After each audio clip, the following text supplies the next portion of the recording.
Papasalamat po ako sa Panginoon sa biyaya niya sa atin. No? Sa mga opportunity na Kanya binibigay sa atin na tayo ay makapaglingkod sa ating kapwa. Na katulad nga ng sabi ni Sister Lizelle, Brother Joseph, ni Sister Angela, na masarap sa puso ang tumulong. Kasi yung pagtulong na ginagawa natin, means isinasabuhay natin ang Kristo. Ibig sabihin nito, ay isinasabuhay natin yung katotohanan. Sapagkat si Kristo po ang katotohanan. Di mo ba? Sabi sa John 14 verse 6, na ang ating Panginoong Kristo ang katotohanan. At sa pamamagitan ng pagsasabuhay natin ng kanyang mga ginawa, ay hindi lang tayo basta naniniwala sa katotohanan, kundi atin itong isinasabuhay. Ngayon,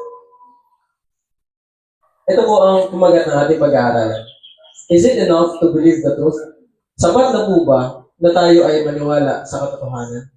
Atin po itong pagbulay-bulayan at samahan niyo po ako sa isang maikling panalangin. Kung nakila namin Ama na tahanan niyo po ay nasa mga langit na po ay nagpupulit na papasalamat sa inyo sa araw ng Sabat na ito na pinagkaloob sa bawat isa sa amin upang malaya kami makapag-aral ng inyong mga salita. Nawa ang inyong banal na presensya, siyang pagbukas ng aming mga pusong isipan.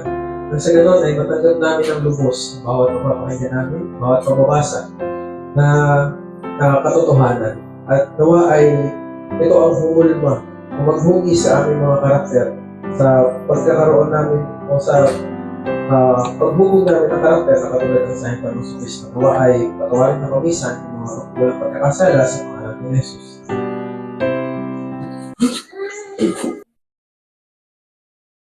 Ngayon, sabi po dito sa ating pumagat ay sapat na po ba na naniniwala tayo sa katotohanan?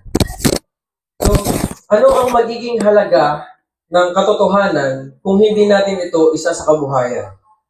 Ito ba ay may papakita ba natin ang pagiging Kristiyano kung hindi natin isa sa buhay yung mga katotohanan na ating binabasa o pinag-aaralan? Ngayon, katulad ng isang gamot, di ba? Alam natin, mga gamot o yung mga herbs, na ito ay makapagbibigay ng kagalingan sa atin. Ngunit, kung hindi natin ito iti-take, hindi natin ito iinumin, hindi natin ito ipaprocess para maging gamot natin at inumin, ito ay hindi magbibigay ng kagalingan sa atin. Ganun din po ang katotohanan. Naniniwala tayo na ang katotohanan ang siyang magliligtas sa atin. Ano po? Ngunit kinakailangan ito na isa puso at isa isip natin ito at isa kabuhayan para matanggap natin yung kaligtasan na ninanais ng bawat isa sa atin. So, sabi po sa ating key text na sa John 8:32, "And ye shall know the truth, and the truth shall make you free." So, kailangan na maintindihan po natin ito. Ano? Kailangan na malaman natin ang katotohanan. At sino nga ba itong katotohanan nito? O ano ang katotohanan nito na siyang makapagpapalaya sa bawat isa sa atin? Ano ang kanyang kapangyarihan taglay upang mapalaya niya tayo sa kung ano mang buhay ang meron tayo ngayon? Kung tayo man ay nasa buhay na nasa ilalim pa ng paggawa ng mga hindi kalooban ng Diyos, ano yung magiging gawain ng katotohanan ito sa ating buhay? So, believing the truth is not the same as living the truth. Ang paniniwala sa katotohanan ay hindi katulad ng pagsasakabuhay o pagsasakabuhayan ng katotohanan. So, thou believest that there is one God, thou doest well. The devils also believe and tremble. Ngayon, kahit na ang mga diablo o yung mga hindi ko lang masyadong kita, no? So, kahit na yung mga diablo ay naniniwala sa nag-iisang tunay na Diyos. Naniniwala sila sa katotohanan. Ngunit, hindi sapat yung paniniwala nila para sila ay maligtas. Ganon din po tayo. Hindi magiging sapat para sa atin ang makakita lamang o malaman lamang natin kung ano yung katotohanan. Sabi nga dito na kung tayo ay naniniwala sa nag-iisang Diyos, ginagawa natin yung mabuti. Pero hindi pa ito yung magiging basihan ng ating kaligtasan. Sapagkat kahit nga yung mga diablo at yung mga fallen angels ay naniniwala sa Diyos, pero hindi sila mga liligtas. So sa Matthew 7 verse 21, not everyone that said unto me, Lord, Lord, shall enter into the kingdom of heaven, but he that doeth the will of my Father which is in heaven. Ngayon, hindi lahat ng tumatawag sa ating Diyos, ng Panginoon, ay magkakaroon ng kaligtasan. Hindi lahat ng nag-aaral ng katotohanan ay magkakaroon ng kaligtasan. Pero, ano sabi dito? But ngunit siya na siyang gumagawa ng kalooban ng aking Ama na nasa langit, ang siyang makakatanggap ng kaligtasan. So ito yung magiging basihan ng ating kaligtasan, mga kapatid. Ang paggawa o pagsasakabuhayan ng katotohanan. So sa pamamagitan ng, hindi lamang sa pamamagitan ng pag-aaral natin ng katotohanan, tayo ay makakatanggap ng kaligtasan, ngunit sa paggawa ng kalooban ng Diyos. So, katulad na lamang sa panahon natin ngayon, di ba? Napakaraming nakikita natin na mayroong mga dalang Bible o yung iba pa nga, kabisado pa yung laman ng Biblia. Pero, hanggat hindi natin sinusunod yung mga laman ng Biblia, hanggat hindi natin sinusunod yung mga memory verse na ating kinakabisa, ay hindi magkakaroon ng kapangyarihan sa ating pamumuhay ang katotohanan. So sabi sa Romans 2 verse 13, for not the hearers of the law are just before God. Hindi po yung mga nakikinig ng kautusan ng Diyos ang matuwid. Bagkus, the doers of the law shall be justified. Yung mga gumagawa at nagpapasailalim sa kautusan ng Diyos, ang siyang makakatanggap ng katwiran. Ito yung kinakailangan na magawa natin bilang mga Kristiyano. Sapagkat ito yung magiging basihan ng Diyos, yung pamumuhay natin. Hindi kung ano yung nalalaman natin about sa katotohanan. So sabi sa The Faith I Live By, page 21, paragraph 5, search the scripture and live by every word. Kailangan natin saliksikin ang katotohanan o yung kasulatan ng Diyos at isabuhay ang bawat salita that proceeded out of the mouth of God. Isabuhay natin ang bawat salita na lumalabas o lumabas sa bibig ng Diyos. Your soul's sanctification and righteousness will result from faith in the Word of God, which leads to obedience of its command. Now, it is not enough for us to just believe that there is truth. Kailangan po na magkaroon tayo ng pananampalataya sa mga salita ng Diyos na siyang magdadala sa atin sa pagsunod sa mga katotohanan ito. Kailangan nating tignan ang ating mga sarili. Dahil kasi madalas tumitingin tayo sa ginagawa ni kapatid. Di ba? Kaya nagkakaroon ng parang natitisod tayo o kumbaga parang nadi-discourage tayo na magsimba. Dahil nakikita natin na si kapatid ay hindi pa nasusunod ang mga bagay na ito. Pero why not tingnan din muna natin yung ating mga sarili. Kung nasusunod ba natin yung mga kautusan o yung mga katotohanan na ating pinag-aaralan. Nasusunod ba natin yung mga counsel? Ibig po bang sabihin na kapag sinunod natin yung counsel o kapag tinuro natin yung counsel ng ating propetesa ay nagiging extreme na tayo? Hindi po ba sinusunod lamang natin yung ating mga binabasa dito na kung ano man yung ating mga napag-aaralang katotohanan ay dapat nating isakabuhayan. Dapat nating i-share sa mga tao. Pero hindi natin dapat ipilit sa kanila na ganito yung gawin nila. Ipaliwanag natin kung bakit sa paggawa natin ng mga counsel na ito o sa paggawa natin ng katotohanan ito, mapapabuti yung ating mga buhay.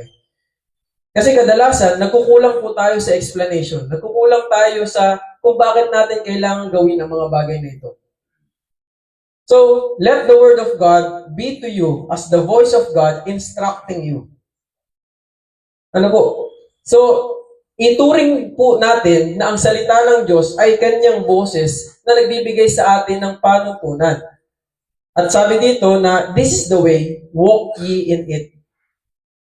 So sa bawat katotohanan, sa bawat kautusan, sa bawat council na meron tayo bilang Seventh-day Adventist, ito po yung daan. Ngayon, alam na natin tong daan na to. Hindi po ba? Pero kulang na nalalaman lang natin kung ano yung daan na dapat nating tahakin. Ang kailangan nating gawin ay lakaran yung nalalaman nating daan. Is it enough to know the health reformation and not doing it? Enough na po ba na alam natin kung ano yung dress reformation, kung ano yung doctrine reformation, kung ano yung mga council? Enough na po ba yun? So, kailangan nating lakaran yung mga katotohanan na pinag-aaralan natin araw-araw at tuwing Sabado. So, truth must lead us to Christ. Ang katotohanan ay dapat na mag-akay sa atin patungo sa ating Panginoong Jesucristo. Sabi sa John 14 verse 6, Jesus said unto him, I am the way, the truth, and the life. No man cometh unto the Father but by me. So, nasagot na natin. Is it enough to believe the truth? Nasagot na natin kung sino ba yung truth na ito o kung ano ba yung truth na ito. Ang katotohanang binabanggit po dito ay ang ating Panginoong Jesucristo. Sapat na po ba na naniniwala lang tayo sa ating Panginoon? Or, kailangan na magkaroon o makitaan tayo ng paggawa sa mga katotohanan na ating nalaman. So, by studying the Bible, we are studying Christ. We are studying the truth. And by studying the truth, we need to work. We need to do the things that will lead us to Christ. Dahil kapag sinunod po natin ang katotohanan ito, kapag ginawa natin ang mga katotohanan ito, ay magkakaroon tayo ng buhay sapagkat sa katotohanan ito, mayroong buhay. At nandito rin po yung daan na sinasabi sa atin. So sa John 17 verse 17, sanctify them through thy truth, thy word is truth. Sa pamamagitan po ng katotohanan na ating pinag-aaralan, palagi, o sa ating pinag-aaralan tuwing Sabado, ito ang siyang makapagpapabanal sa atin. Hindi po ba tapos na tayo sa justification at nandito tayo sa panahon na kung saan tinatawag na sanctification. So, kailangan na mapabanal ang bawat isa sa atin hanggang sa pagdating ng ating Panginoong Jesucristo. At sa pamamagitan po ng pagkakaroon ng kaalaman sa katotohanan, tayo ay mapapabanal. Tama? Hindi po. Hindi lang sapat na sa pagkakaroon ng kaalaman patungkol sa katotohanan. Kailangan meron tayong alam sa katotohanan at ginagawa natin ang katotohanan para tayo ay mapabanal.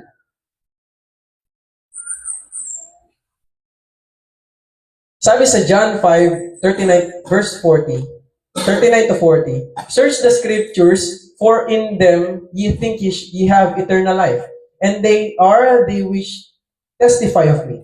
So, kapag tayo ay sinaliksik natin ang kasulatan ng Diyos, dito natin makikita na nandito yung mga testimonya ng ating Panginoon na kung saan mag-aakay sa Kanya.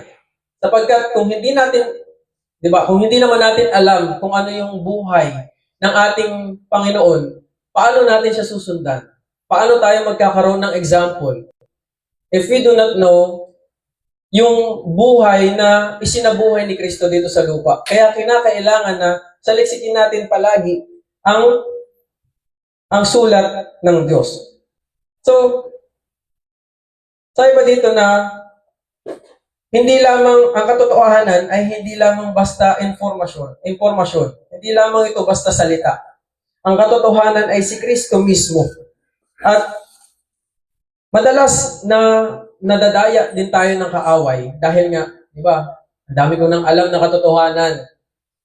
Yun palagi yung minsan yung iniisip natin na marami na tayong alam sa katotohanan, marami na tayong alam sa Biblia. Marami tayong alam sa council. Pero tunay po ba na marami na tayong alam? Sabi sa The Desire of Ages, 309, paragraph 2, the greatest deception of the human mind in Christ's day was that a mere assent to the truth constitutes righteousness. Ito po ang isa sa nandadaya sa panahon ni Kristo. At sa panahon din natin ngayon, na akala natin marami na tayong alam sa katotohanan. At itong katotohanan na nalalaman natin, ang siyang magpapatuwid sa atin. Pero hindi. Ito daw po ay deceiving. Ito daw po ay pandaraya ng ating sariling pag-iisip.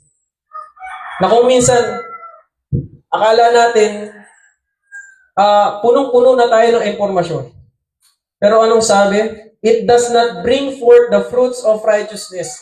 Hindi dahil akala natin marami na tayong alam, ay magiging instrumento na to para tayo ay maging matuwid. Pero hindi. Sabi dito, hindi ito ang magpapakita ng mga bunga ng pagiging matuwid. Pero kung isa sa buhay natin, kahit na yung konti nating kaalaman patungkol sa katotohanan, ito yung magpapakita sa mga tao ng liwanag na dapat na makita sa bawat Kristiyano. Enough na ba na alam natin na sa mga tao na naghihintay sa ikalawang pagparito ni Kristo, ang pagkain ng karne ay mawawala? Sapat na po ba yun? O mas magiging mabuti para sa atin na ngayon pa lang ay isabuhay na natin? Dahil di ba tayo naman ay mga Kristiyano, ibig sabihin naghihintay tayo sa ikalawang pagparito ni Kristo. So, we should live out the truth na alam natin upang makita sa atin ang bunga ng pagiging matuwid. So, truth that does not transform is dangerous. Ang katotohanan po na hindi nakapagpapabago sa atin ay makapagpapahamak din sa atin. Bakit? Di po ba mas mabigat yung kaparusahan sa mga tao na nakakahalam ng katotohanan at hindi ginagawa ang mga katotohanan ito? So, kapag tayo ay naniwala sa katotohanan, kailangan na i-embrace natin o ilagay natin sa ating mga puso si Kristo. Hindi lamang yung mga turo patungkol sa Kanya. Kailangan na isakabuhayan natin itong mga katotohanan ito. For the wrath of God is revealed from heaven against all ungodliness and unrighteousness of men, who hold the truth in unrighteousness. So ano daw po ang magiging resulta ng hindi pagbabago sa atin ng katotohanan? Matatanggap po natin ang puot ng Diyos sapagkat sa pagkakaalam natin ng katotohanan at tayo ay patuloy na nabubuhay sa paggawa ng mga kalikuan na hindi kalooban ng Diyos, tayo ay mapaparusahan. Sino man ang mga nang humawak sa katotohanan at hindi ito ginagawa, siya ay hindi matuwid na tao. So, sabi po sa Luke 12, verse 47, and that servant which knew his Lord's will, and prepared not himself, neither did according to his will, shall be beaten with many stripes. Kung sino daw po ang lingkod, itong servant, o naglilingkod sa Diyos, na nakakaalam ng kalooban ng kanyang Panginoon, at hindi hinahanda ang kanyang sarili, at ginagawa ang kanyang kalooban, ay nararapat na parusahan. Hindi sapat na nalalaman lang natin yung katotohanan. Dapat malaman natin na yung katotohanan yun yung kalooban ng Diyos para sa atin. At itong kalooban na ito ay dapat din nating isabuhay. Dapat nating sundin. Sapagkat ito yung magdadala sa atin sa buhay na walang hanggan. Sabi sa 2 Thessalonians 2, verses 10 to 12, because they received not the love of the truth, that they might be saved. And for this cause, God shall send them strong delusion, that they should believe a lie, that they all might be damned, who believed not the truth, but had pleasure in righteousness. So dahil hindi nila ni-receive o tinanggap ang pag-ibig ng Diyos sa pamamagitan ng kanyang katotohanan, na sana ay makapagliligtas sa kanila, ay inaalis nila yung gabay ng Diyos sa kanila. At ang Diyos ang siyang magbibigay sa kanila ng mga delusyon, na siyang magpapalakas ng mga ah, mga bagay na hindi nila pinapaniwalaan. At ito ang magbibigay sa kanila ng kapahamakan na mga hindi naniniwala sa katotohanan at gumagawa ng mga bagay na hindi matuwid. So sabi po sa Christ Object Lessons, page 272, paragraph 2, words are of no value unless they are accompanied with appropriate deeds. Hindi po makikitaan ng halaga ang mga salita hangga't hindi ito nasasamahan ng paggawa natin. So,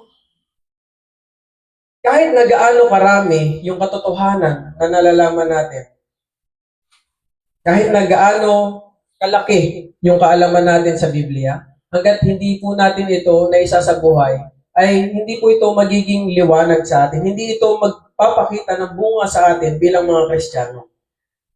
Kailangan na yung katotohanan ang siyang sumakop sa ating mga puso, sa ating mga pag-iisip, upang sa bawat salita na ating pag-aaralan ay may isa sa kabuhayan natin ito bilang mga Kristiyano. The power of truth when received. So ano nga po ba yung kapangyarihan ng katotohanan kung ito ay ating matatanggap?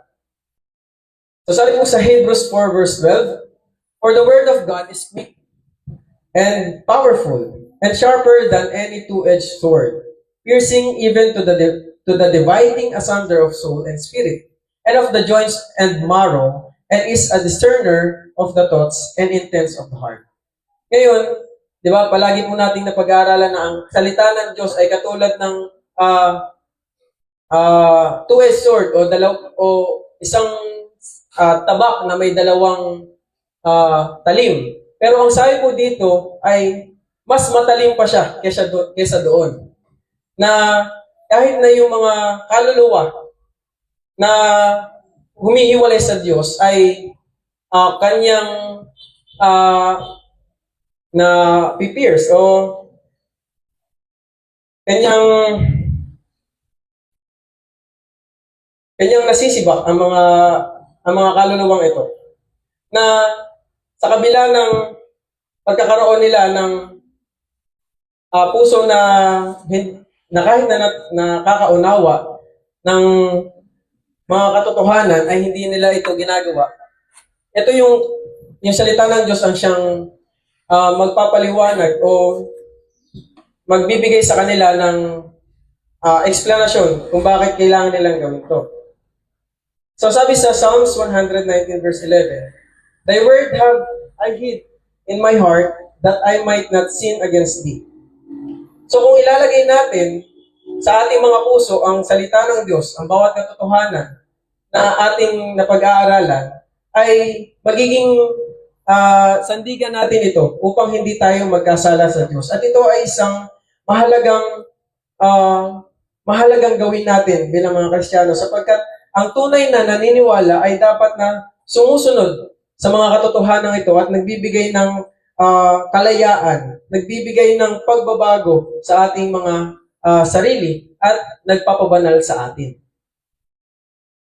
So, in 1 Peter 1 verse 22, seeing ye have purified your souls in obeying the truth through the Spirit.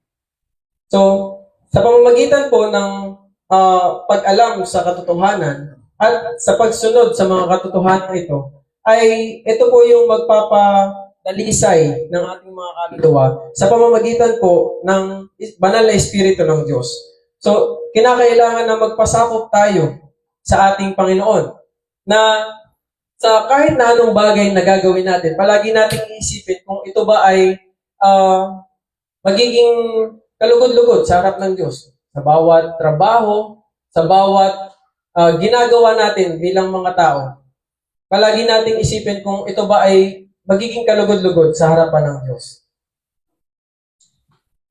So sabi po sa Testimonies, Volume 5, page 575, when this grand truth is seen and understood, those who hold it will work in harmony with Christ to prepare a people to stand in the great day of God, and their efforts will be successful. Ngayon, kung itong katotohanan ito ay makita sa bawat isa sa atin, na nakakaunawa ng mga salitang ito, at ating panghahawakan ng mga salitang ito, ay magkakaroon tayo ng magiging kaisa tayo ni Kristo. At may hahanda tayo na makatayo sa huling kapanahunan at makakatanggap tayo ng buhay na walang hanggan. So, ang paniniwala sa katotohanan ay hindi lamang basta paniniwala, kailangan na isuko natin yung ating mga sarili. Na kapag tayo ay nag-yield sa katotohanan, ay maniwala tayo o manampalataya tayo na tayo ay mababago. Yung ating mga karakter ay magiging kaisa ng karakter ng ating Diyos. Yung ating mga habits at yung magiging destiny natin, yung magiging kapalaran natin sa mundong ito. So, kinakailangan na meron tayong goal bilang Christian na hindi lang dapat tayo nakikinig sa mga katotohanan. Kailangan na isabuhay natin ito. So, katulad na lamang ng isang buto. Ano po? Ang isang buto ay hindi magiging isang halaman unless ito ay itanim natin. Ito ay madiligan at ito ay maarawan. Ganon din po ang katotohanan na ating pinanghahawakan. Kung itong katotohanan ito ay mananatili lamang katotohanan at hindi natin isa sa puso at isa sa isip, hindi makikita sa atin yung bunga. Ngayon, ganon din po yung proseso sa ating mga buhay. Sabi nga po sa Christ Triumphant, page 247, na those who believe present truth are to practice the truth. Live the truth. Ano po?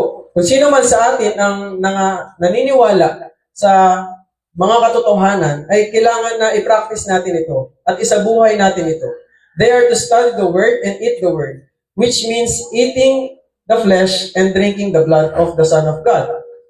So, sa pamamagitan po ng pag-aaral natin ng salita ng Diyos, ay atin dapat itong kainin. Sapagkat ang salita ng Diyos ay katulad ng kanyang laman. Ano po? At dapat natin dapat nating inumin ang kanyang dugo. So, sa pamamagitan ng katotohanan ito, ay dapat na mapabanal niya tayo. So,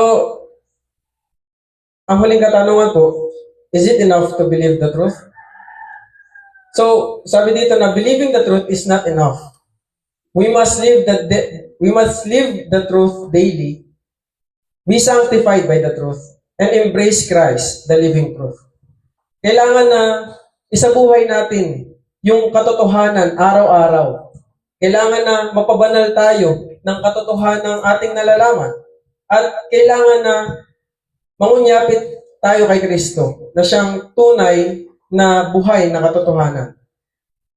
Ngayon sa atin, bilang mga Seventh-day Adventists, napakadami po nating katotohanan na pinag-aaralan. Nag-aaral tayo ng Bible, nag-aaral tayo ng mga counsel sa atin. Pero hindi po sapat na nag-aaral lang tayo.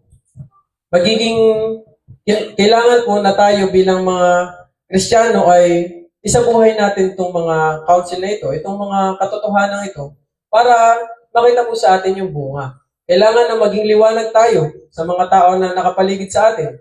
Sabi nga, nung na kiniklensing namin na sabi dito, napakabait daw namin na kahit hindi namin kapananampalataya, na kahit Muslim, ay pinupuntahan namin para makatulong sa mga tao. Pero di ba, ganun naman yung pagsasakabuhayan ng katotohanan. Sapagkat ganun din naman yung ginawa ni Kristo. Hindi rin naman siya namili ng mga tao. Hindi siya nagtanong kung ikaw ba ay Kristiyano bago kanya tulungan. So ganun din po tayo. Na sa ating pagsasakabuhayan ng katotohanan ng Diyos, dapat alam natin na ang katotohanan ito ay para sa lahat. Hindi lang ito para sa atin ng mga Seventh-day Adventists. So para ma-share natin itong mga katotohanan ito, kailangan na ipakita natin ito sa ating mga buhay. Kailangan na makita sa atin yung bunga ng pagiging Kristiyano. At, di ba, hindi lang naman po sa salita tayo makakapagmensahe. Makakapagmensahe din tayo sa mga bagay na ginagawa natin bilang mga Kristiyano.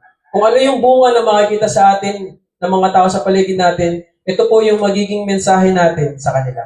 So, yun lamang po at maraming salamat sa Panginoon at pagpalain po tayo ng Diyos. Amen.